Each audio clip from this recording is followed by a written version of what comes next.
Oh well, okay, we're back.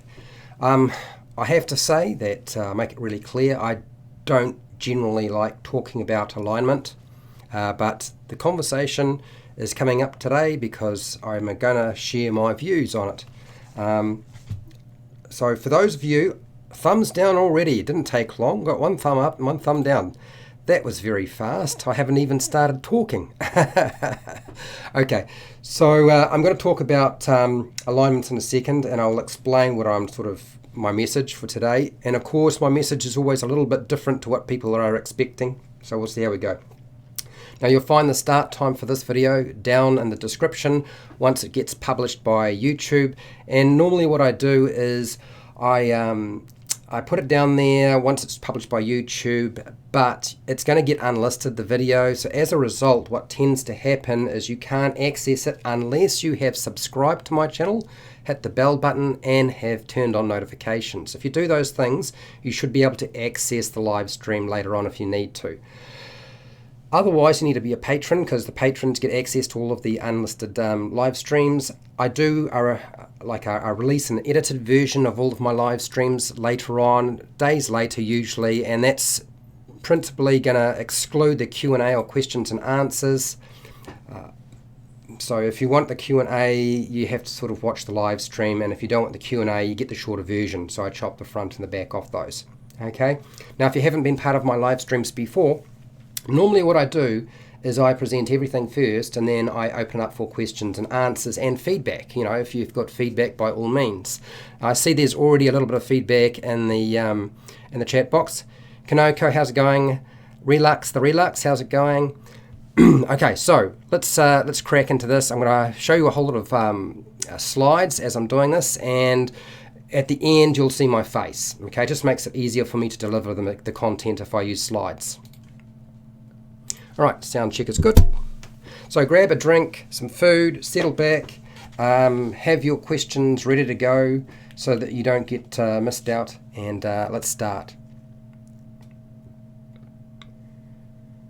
Hi, welcome to HowtoDandD. My name is Fred Wheeler, and today I want to talk about Dungeons and Dragons. Usually my focus is Dungeons and Dragons 5e, but I will be talking about Dungeons and Dragons in general, and the topic for today is chaotic neutral. No, it's not. I'm not going to talk about The Shining. The topic for today is Dungeon Masters not using alignment is lazy. Now that's quite a provocative title. I am aware of that. I'm going to make it clear to everybody who is maybe unsure of what my message is, that this video is just my opinion. You can take it, you can leave it, you can add to it, you can change it. I really don't care. All I want to do is talk about my view of alignment and explain my statement. Personally, I don't think that Dungeon Masters using alignment is actually lazy in a bad way. I actually think it makes good sense. Now, I'm not going to dispute that not using alignment is lazy, because understanding the alignment system is very involved and confusing, and there's a lot to it, and I will explain why I think that's the case. But first of all, I just want to say I think it makes good sense not to use alignment in Dungeons & Dragons 5e in particular.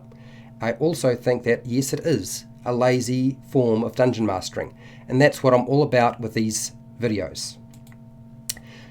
Now here's a few reasons to stop using alignment, and there's a reason why I've decided to select a donkey's ass, because I really feel like that alignment has become a donkey's ass.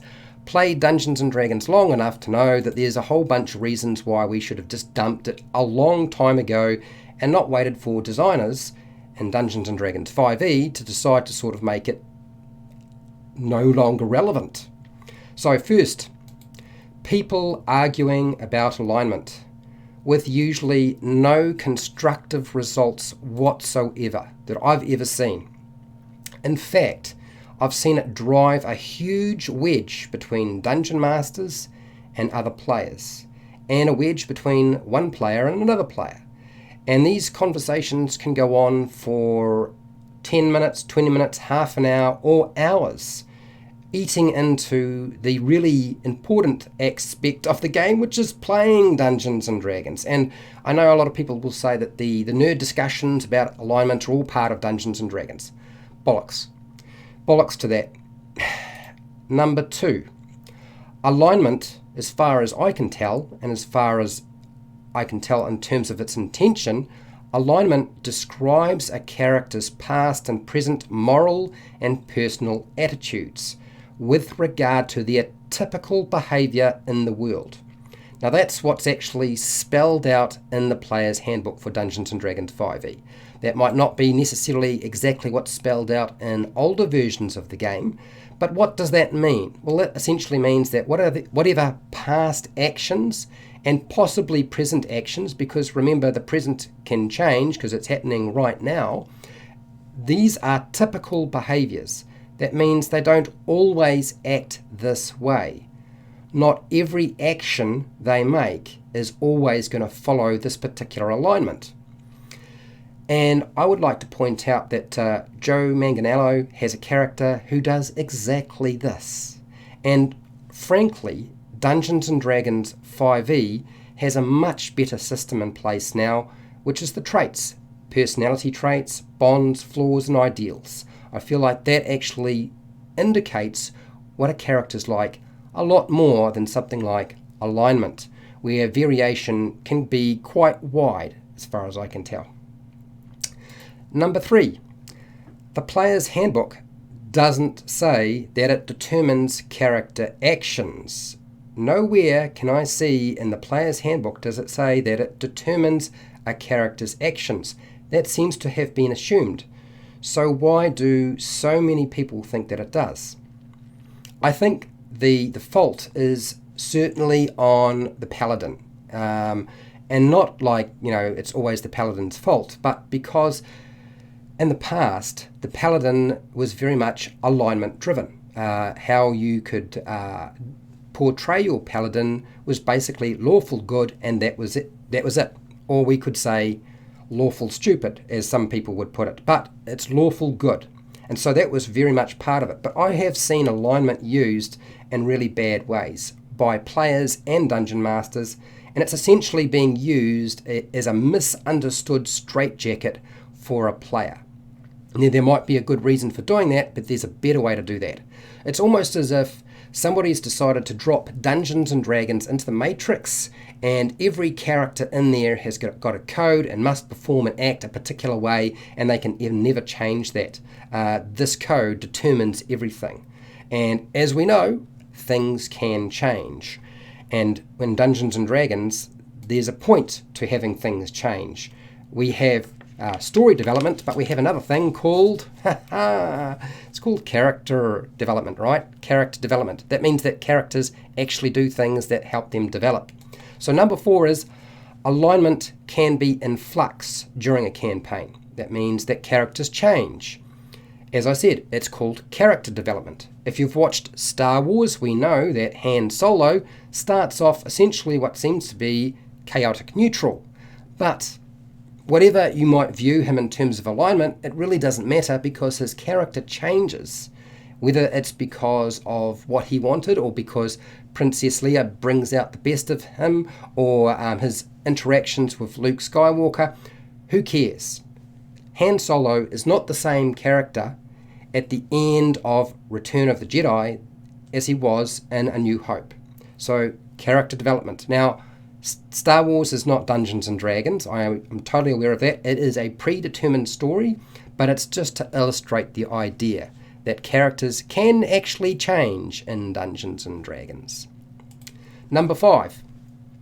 Dungeon masters can still decide what is an evil action for a character to keep that sort of thing out of their game if they want to. There's no requirement that you must use alignment to stop your game falling into an evil sort of slogfest full of murder hobos who have no other intention of doing anything other than kill the storemen or people, take out all the chickens, do all sorts of horrific things, and appeal to all of the dark fantasies that they have in their mind, which they could probably engage in a much better location, such as a video game, where they're not hopefully playing with some other person who has to deal with all of their dark desires. And I would like to also point out that number 6 is there are no more character option alignment restrictions in Dungeons & Dragons 5e. Nowhere is there an alignment restriction in terms of how you can play a particular character option, whether that be essentially a race, a class, feats. It doesn't apply. Now, there are some alignment-driven magic items, but they aren't quite the same as the alignment-driven magic items we've seen in the past. And I think they really, in terms of the numbers, I think there's maybe 1 or 2. In fact, I might be incorrect about that because I'm pretty sure I had to create one. It was a helmet, if I remember right. So really, alignment isn't sort of driven that way in terms of the mechanics. Number 7, alignment doesn't stop players performing an evil action with their character. If you thought that, you would say, okay, you can have any alignment you like except the lawful evil, chaotic evil, or the neutral evil. You can do any other alignment other than those 3, because essentially you're trying to keep your campaign from devolving into an evil campaign, right? Alignment doesn't stop players trying to do that sort of stuff. So why even bother if they're never going to follow that anyway? Really, you're going to be breaking it down based on actions as it is, right? Or recurring actions or regular actions they take on. So number 8, really does alignment on a character sheet, again, reflect how players run their characters? Essentially what I just said before, but whether they select an alignment, whether they write it on their character sheet, essentially the go-to is when you want to do whatever you want to do, if players are going to do that, chaotic, neutral, anyone, let's go pick up that and we can just do whatever we like. It's not actually supposed to be the case, but that's often how a player will view it. That's how they get it past the Dungeon Master who's putting restrictions on alignment. Okay, so let's start looking at some real options for you as a Dungeon Master. If you're not going to use alignment, what are you going to do? Well, make it simple. Number 9. If a Dungeon Master or a player wants to avoid an evil campaign, that can be done without using alignment. Just say characters can't perform evil actions. Now, I feel like this is a bit extreme because I feel like there should be some sort of ability to have an action that is evil, simply because I like placing moral dilemmas in front of my players where it doesn't matter what they do, they may find themselves in a situation where they have to perform an evil action. They just have to decide which one they can tolerate. Now, that's a setup by a Dungeon Master, and certainly I agree that that's a setup that I would perform, and yes, I have done it many times before, and I would like to point out it goes right back to Keep on the Borderlands when Gary Gygax had a whole lot of goblin children in the Caves of Chaos, where players had to decide, once they had dealt with the goblin parents, what would they do with the goblin children? Do you leave them so they grow up with vengeance on their mind to wreak havoc on you and other people and cause ill will? Or do you put them to the sword so that that never happens?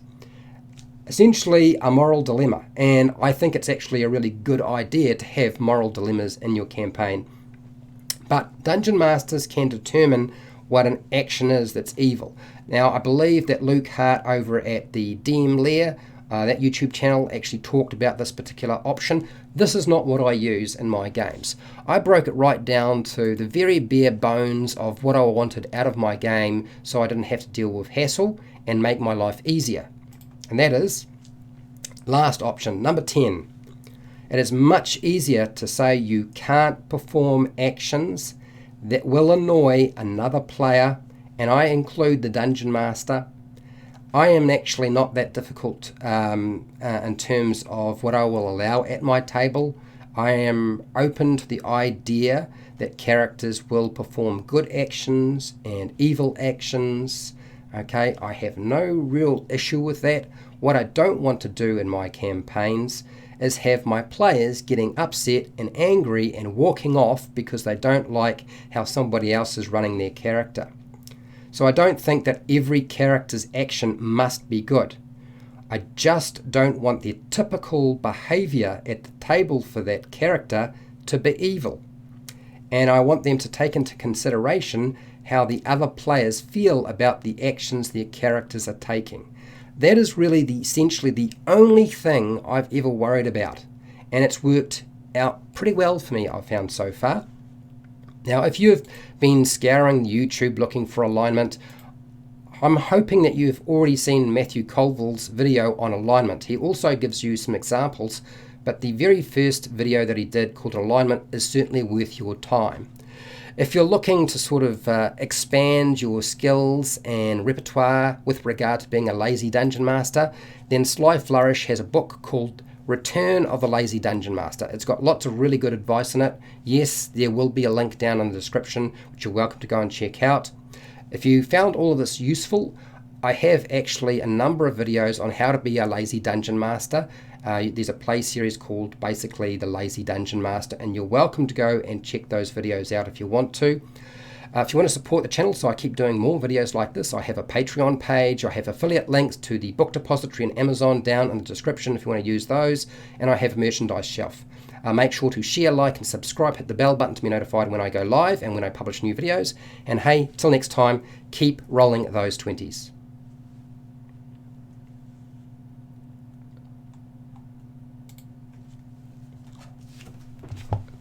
Okay, I'm not gone, but I'm just getting my glasses on, getting a drink of water, and let's have a look at the chat. Okay.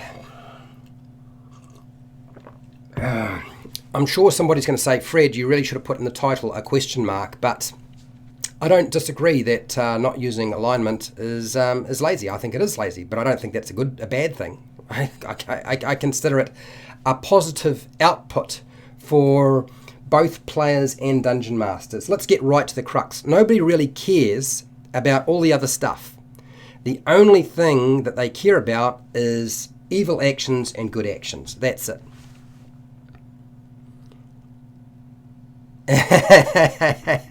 Nice one, Sean. Okay, all right, so let's have a quick look here. Look, if you have questions so I don't miss you, because I'm going to be pretty quick about this, go #question. I'm probably not going to read out everything, but I will acknowledge people who have made a comment in the live chat, provided it's not unpleasant. Relux, how's it going? Yeah, I mean, alignment is one of those things, Relux, that some people just don't like alignment. And I can certainly see players avoiding a table which uses alignment, but I can also see players wanting a table where there is alignment. It's not always for everybody, so yeah. Kanoko, how's it going? The implications of the title. Yes, well, the implications of the title, like all of my videos, and I don't know that necessarily everybody who's watching this video or this live stream is familiar with how I do things. I am not your standard sort of, I don't spill out the same old traditional stuff, okay? I am a normal guy, but I will voice things that make sense to me. And often, a lot of these ways of understanding a concept in Dungeons and Dragons is actually being appropriated by the community, but it's not voiced by the community. It is much smarter to make a video on alignment that appeals to the masses. That's the most sensible thing to do, is to make a video on that. I'm not making that video, okay? I'm making the video that I use. This is how I do alignment. I don't use it. Hi Sean, how's it going? F Hubba, hi Fred, how's it going? Yeah, alignment is often misunderstood. Aspects of role play, it is not a straitjacket. It is basically an attitude guide. You know, one of the funny things, Fred, that I've found is that I've had friends who, very rarely have I come across friends who have the same view of alignment and how it's supposed to work. And then what happens, I think there's one occasion, maybe two occasions, where I saw two people that were both players, neither of them were dungeon mastering, and they had the same view on alignment, and they were still arguing. It was like a heated discussion. It was definitely an argument. They still believed the same thing, yet they were still arguing. It's like we should call alignment, let's have an argument. It's ridiculous. It's such a waste of time. Relux the relux. If alignment is misunderstood, then alignment failed at what it was setting out to do. Well, alignment was see, this is the thing, is when you look at a lot of the descriptions in terms of the concepts behind Dungeons and Dragons, such as hit points, alignment, armor class, all of these concepts, they're very they're abstract.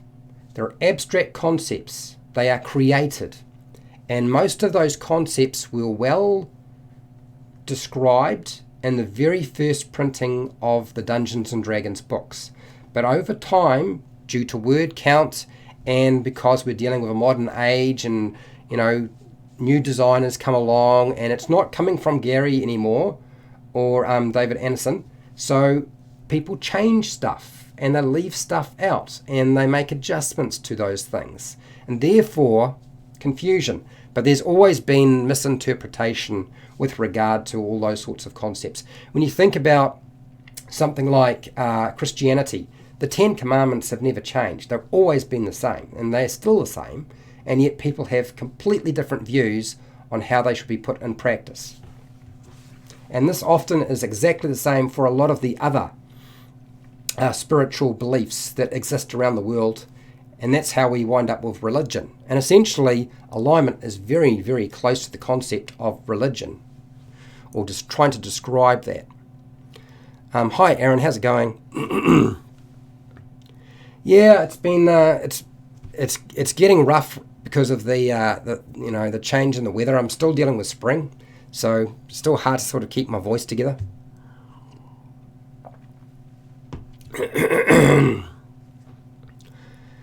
Okay, so here, Relux the Relux. I knew somebody was going to come up with this, and I want to, this is not a stab at you, Relux, okay? So it's better just to name the actions and you don't like. Here's the thing when people say evil is not the same for everybody. Bollocks. Utter bollocks. If I had a person who came to my table or came into my life and said, what you think is evil and what I think is evil is different, I would never have anything to do with them. Okay?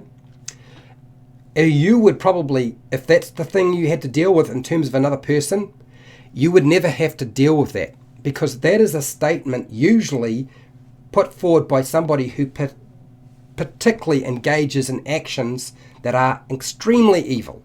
And the concept of evil and definition of evil has not changed. It's a modern view, unfortunately, that there is no real evil and that, there are greys and so forth. But it's all a load of bollocks, okay? It really is. It's like you think about our advancements in society. Technology has been evolving. We are in an age right now where the technology that we have and are creating is very advanced, and it's moving very quickly, and it doesn't seem to have any end in sight. Okay, so that's, I guess, a good thing, right? Here's the problem with all of that. Have you noticed, if you are old enough, I'm 48. And I've seen it in the last 35 to 40 years. I have seen my own society in New Zealand. You tell me if you've seen the same. We're in a dark ages when it comes to civilization. The things we had 40 years ago in terms of freedoms and rights and protection from being exploited and so forth, these are things that are actually really important and actually separate the difference between good and evil, really. Okay, they are being eroded. It is a modern view, and honestly, it's a fad. It's a farce. So when somebody says, views of good and evil are different, bollocks to that, because people know what's good and people know what's evil. They just choose not to accept or even acknowledge it. That's my view on that one. That is not a stab at you, but I knew that somebody might bring that up. I was going to potentially do it myself, but I thought I wouldn't do that.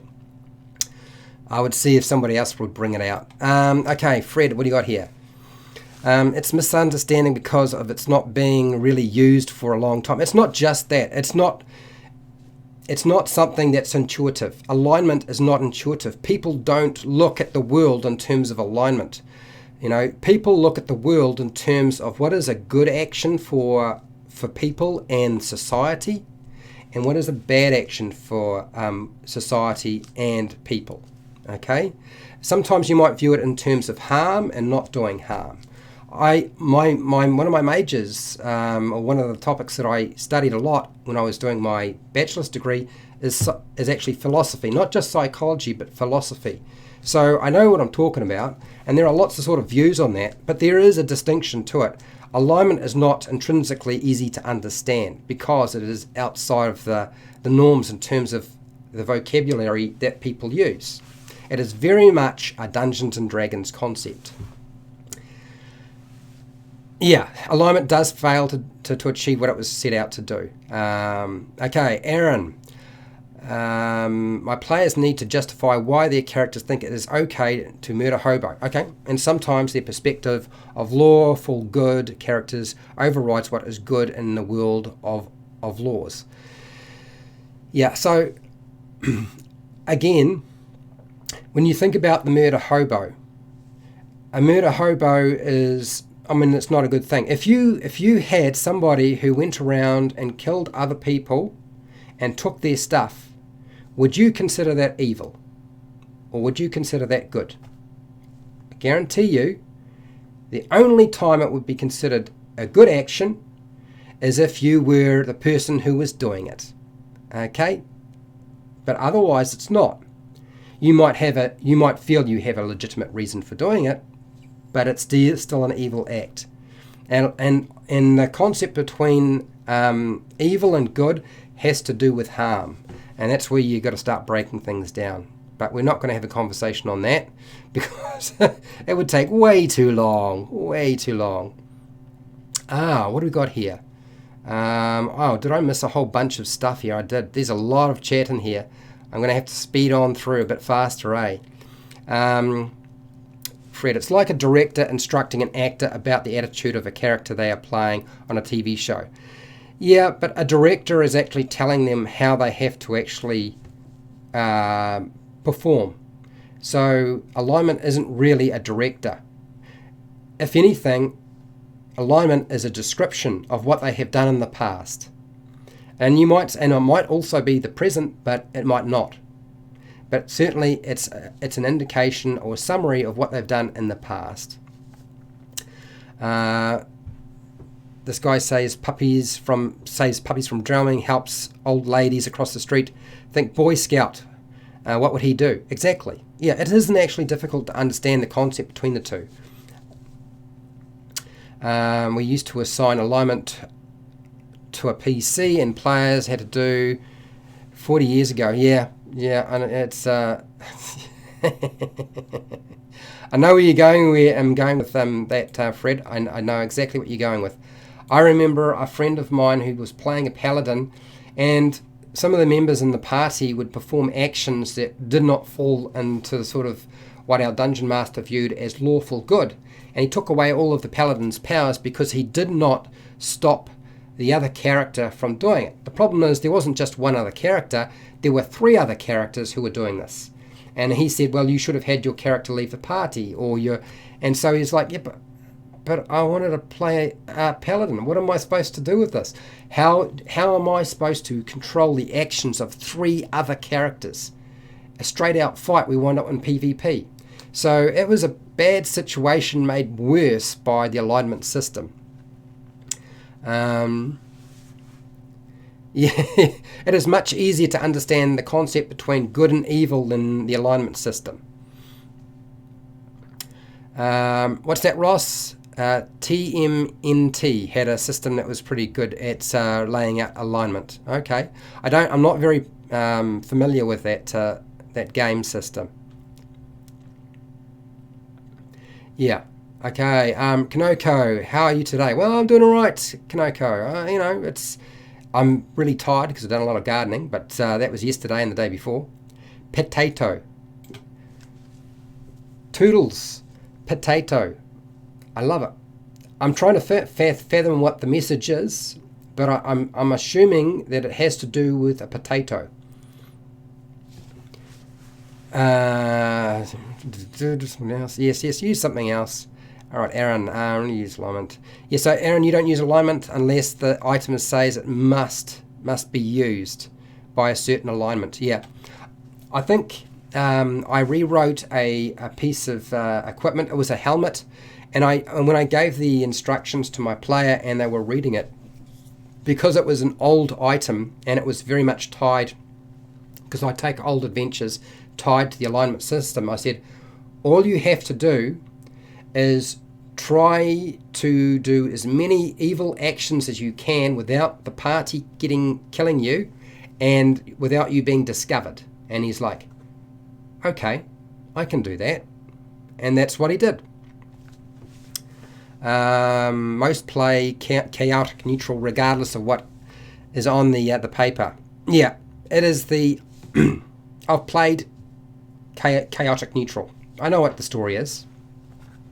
Apparently I'm quite good at playing chaotic neutral, but I do know that it's very easy to simply use that as an excuse to play an evil character.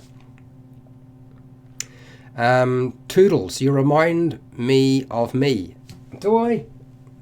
That's nice. Is that a good thing? All right, let's keep going through here because the live chat is very, very full today. Aaron, you do enforce the laws of the world. Yes, see, I do the same thing. If there are laws within a land, I will enforce those laws. It makes perfect sense to me. And you don't need the alignment system to do that.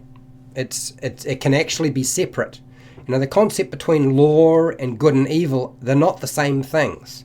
Just because it's lawful doesn't mean that it's a good thing or an evil thing. Law is just what's been put in place by the established powers to be.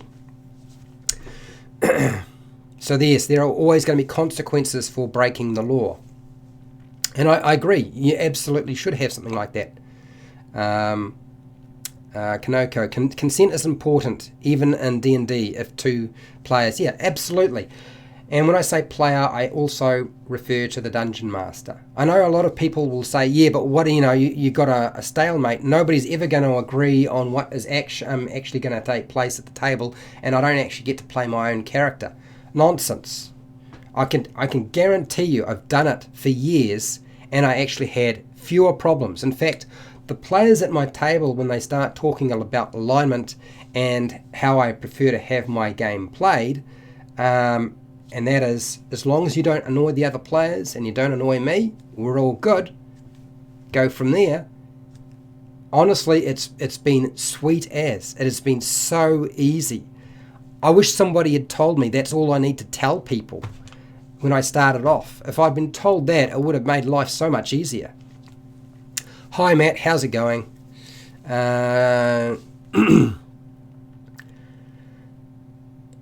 Yes, absolutely.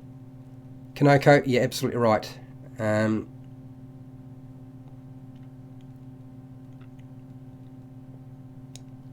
as I said, as a Dungeon Master, I don't expect players to have characters that have good actions all the time. There can be some leeway with that. You bumped the mobile. I was wondering what was going on there, Kanoko. I saw that. Hopefully, yeah. YouTube hasn't dropped on you, so that's good news. Yeah, Relux. That's right. When players or dungeon masters aren't completely honest about what's going on, that's where your problems lie. Those sorts of things will become quite obvious over time, and you can deal with those however you see fit. I am not the headmaster. You're adults. And if you're not adults, then you shouldn't be taking advice from me. You should be taking advice from your parents. That's where you get your advice, not from the internet. For those of you who are younger. But hardly anybody who's a child watches my stuff. It's way too far above them. So yeah, you guys are adults. You gals and guys, adults. You make those decisions. and disagree on the implications of a specific action. See, here's one of the things that I used to do at my table. I would tell people, particularly in combat, when they're, I want to play a fireball, but I'm going to include one of the other characters because it's the only way to get all of the monsters. And I would say to them, look, you play the game you want to play at the table, that's fine. You can bomb all my monsters. I'm the dungeon master. I expect my monsters to die. Okay, I will make new monsters. I don't care. But you've got somebody on your party who's included in that damage. Now, talk to them, and if they are all right with that, then do it. I don't have a problem with it. But if they don't want to be bombed by your fireball or affected by your spell or your attack or whatever you're doing that's going to cause damage or some sort of condition on them, I suggest that is something you should not be doing. And I've made it quite clear to my players at the table that when it comes to those sorts of things, a discussion amongst them as adults, deciding on whether the person is all right with that action taking place is really important. Okay? But that's a little bit different to alignment and good and evil as far as I can tell. Oh, there we go. There's the thumbs down. It's back again. I knew it would be. You're saying that people are born with that knowledge? No, I'm not saying that. You know very well, Relux, that I didn't say that. I'm saying that the concept of good and evil has not changed. And when people impart and learn those sorts of things, it's been there for years. It hasn't changed.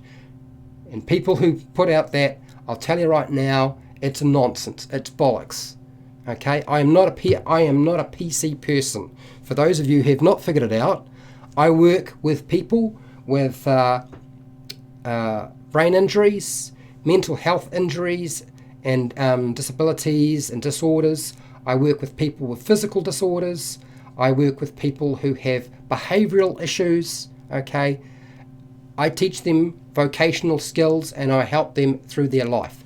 That's what I do as a job. And I will assure you, okay, that even they understand the concept of good and evil. So when people start saying that they don't understand the concept of good and evil, rubbish. It's been there for years. It's in stories. It is there in spiritual beliefs. It is there. It is not hard to find.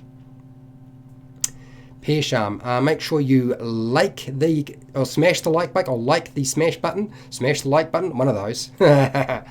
Right, what do you got here, Fred? I had a player recently after aiding and rescue someone. Yes, he was bringing someone healing pots as a reward. Says, let's kill him. Yeah, see, let's kill him. Tell me, is there anybody here who hasn't figured out that that is an evil action? Saying something like that, is that not an evil action? It's really obvious. Also, there are questions that I wouldn't say would necessitate a fallout just because of disagreement. Like people who think that necromancy is inherently evil versus the ones that think it is not. So my discussion is not really about necromancy. Those sorts of things are different, when it comes to actions and what people perform and so forth. I am never really concerned about characters acting as characters. I've really never been concerned, certainly in the last few years, once I finally figured it out, is that players can make a different character. They can change their character. They don't have to play that character that way. All they have to do is play a character with a whole bunch of other people who are playing characters and get along. And that's all I care about. And there will be disagreements, and they might not, and I have had more than a few people who have said, look, my character would not do that, but I'm not going to stop your character from doing that. And then I've had other times when they've said, no, if you do that, you disadvantage the whole party by doing that, and you have such a negative effect on all of us. We're not really happy about that. And that is a good indication that you're not playing as a team. Dungeons and Dragons is all about being a team member, rather than being an individual lone wolf who just does whatever they feel like. If that's what you want, play your video game. Fred, I said the NPC dropped and broke the healing pots, ran and locked himself behind a door, and dropped a potion of noxious cloud through a small opening in the door, then locked it shut. Ooh, Fred, you really... I've heard some interesting stories from you. It's always interesting to hear what you have to say. Pearsham, you reckon that being a murder hobo is not easy? No, it's very, very difficult, isn't it? Party lost their reward and only access to the potions in over 50 miles. Ooh, okay.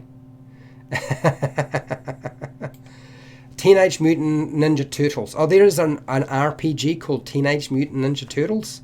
I didn't realise. Do you know what I really like? I feel is much better than the alignment system that Dungeons and Dragons has. Is I used to play Star Wars Saga, which is a role-play game. And they had what were called dark side points. And you could accrue a certain number of dark side points based on the ability scores you had.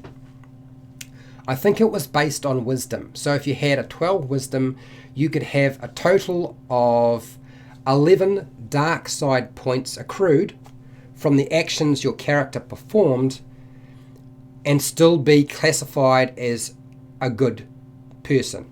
When you reached 12, you fell to the dark side and you were listed as an evil character.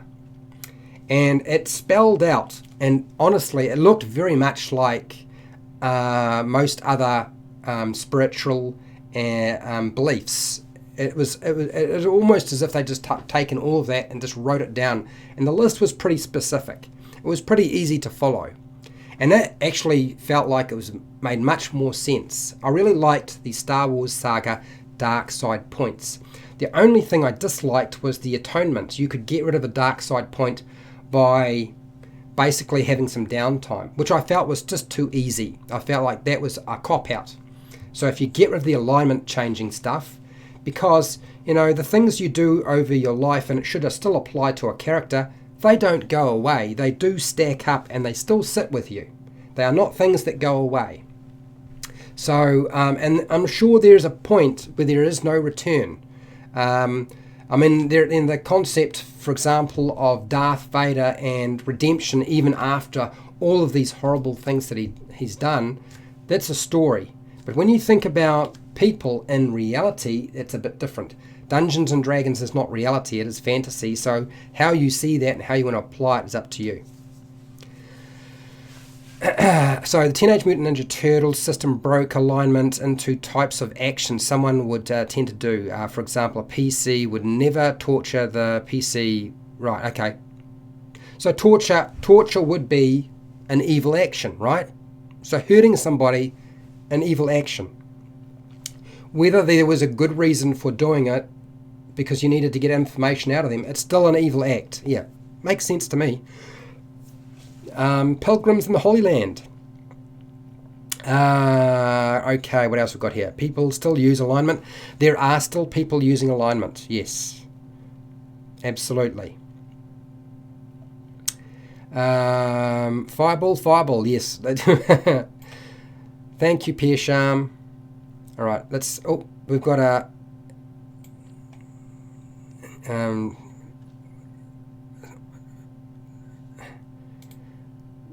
No, it can reflect alignment. Being as you say, being a DICK is certainly a reflection on how somebody is playing their character. But it might not necessarily, as you say, reflect the person and how they interact in the group. Oh, peer. Oh, I see what you're saying. All right. Yeah. But yes, people will do it. It's I hate to say it. I feel like in my day and age, when I think about what it was like to have neighbours 40 years ago and what my neighbours are like now, I feel like we've lost something. That our society, as I've said, have lost their way a little bit. And yeah, alignment in Dungeons and Dragons doesn't do it any justice. Okay. not talking about player versus player things, since I assume even when you are playing villainous characters, yours hadn't disadvantaged. I'm not sure what that all means. Okay.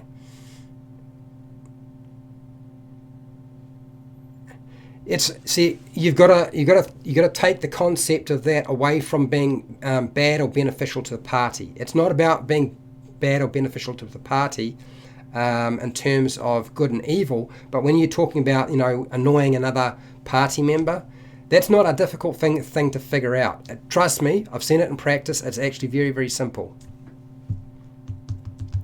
And yes, it is dickish behaviour.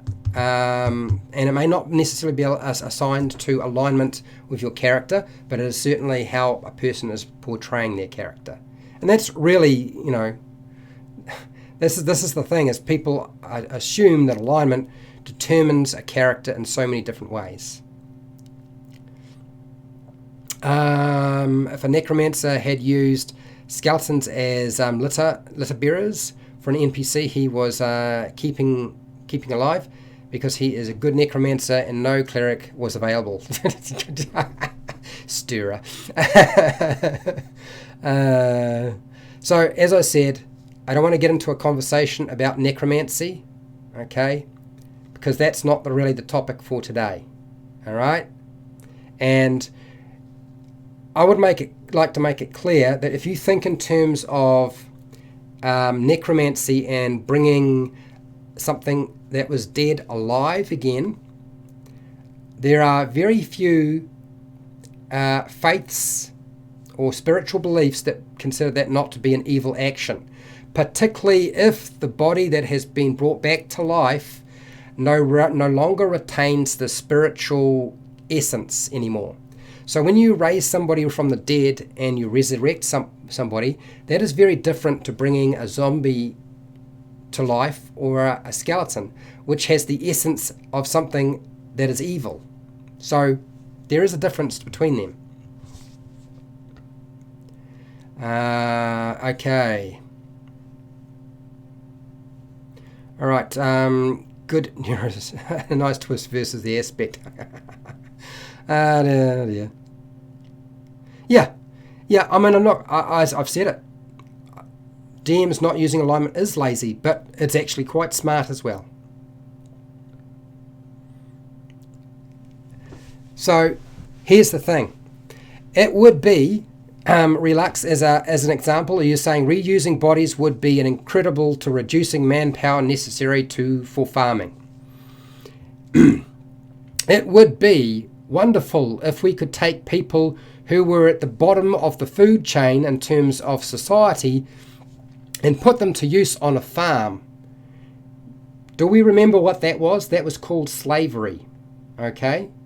There was lots of, we'll take our criminals that we locked up and we'll put them into a slave farm and they could work the farm, and now they're doing something good. How did that person get into that situation in the first place? Maybe they did something that was evil. But there's a good chance they may have actually stolen a loaf of bread because they were starving to death. And 60% of the English population a couple of hundred years ago were in prison, and they were getting stuck on hulks, old ships, and burnt alive, left to starve, sent off to be slaves in colonies, or just sent to a colony to be forgotten about. So, again, I have said it. If you don't get the concept between good and evil, there's an issue. Okay, Matt. Rassilin from Dragonlance book is a good example of someone having their initial dilemma. Yes. And Rassilin is an evil character. He doesn't do evil things all the time. He waits and bides his time.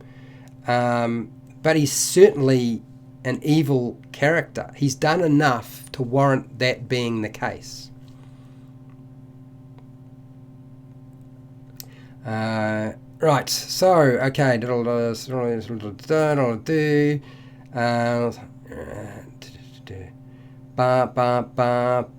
how you use a tool certainly can determine whether it's evil or not. Creating the tool in the first place is an evil act. There is nothing good about a nuclear bomb. That got created. There's nothing good about that. If you can't figure that one out, I cannot help you. Okay? Okay. Certainly it seems to be something you're very, very hot on.